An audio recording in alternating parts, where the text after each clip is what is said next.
All right, folks, pull that saddlebag in close and mind the sparks. This one's best told, slow, with a grin. What you're about to hear from this aging cowboy is a storytelling fact about a legend, while the fire does the listening. So settled in. The fire's burning steady, coffee's strong, and the night's wide enough to hold a tall story.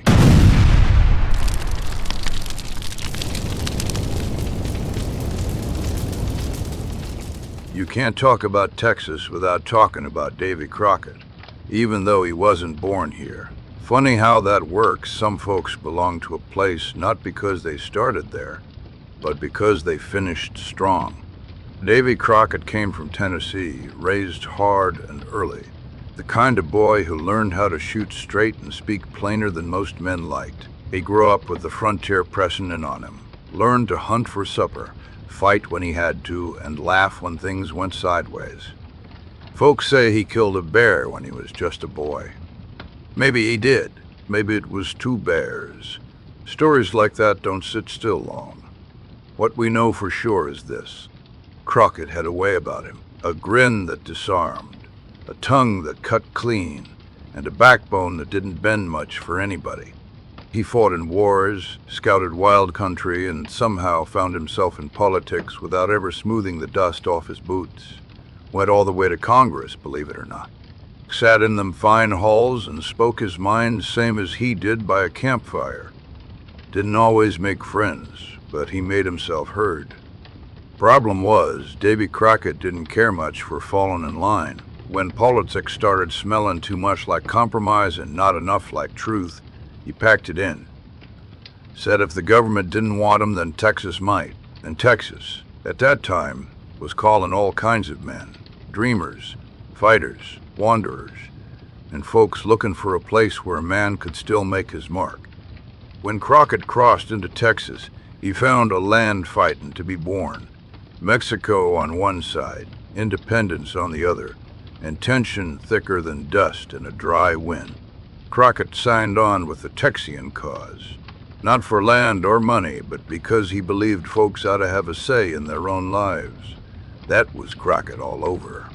He ended up at the Alamo, an old mission turned fortress, underprepared and outnumbered. Everyone there knew it wasn't a good bet. But Texans have never been much for backing away from bad odds. Crockett took his place alongside men like Jim Bowie and William Travis, setting his rifle down like he'd done it 1,000 times before. Now, what happened at the Alamo has been argued over ever since. Some say Crockett fought till the very end, swinging his rifle like a club when the powder ran out. Others say he was captured and executed afterward. Truth is, nobody knows for certain. But Texas decided long ago what mattered most. It wasn't how he died.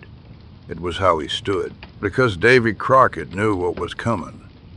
Every man in that fort did. And they stayed anyway. The Alamo fell, but it didn't end the story. It lit a fire. Remember, the Alamo wasn't just words. It was a promise. And Texas carried that promise all the way to independence.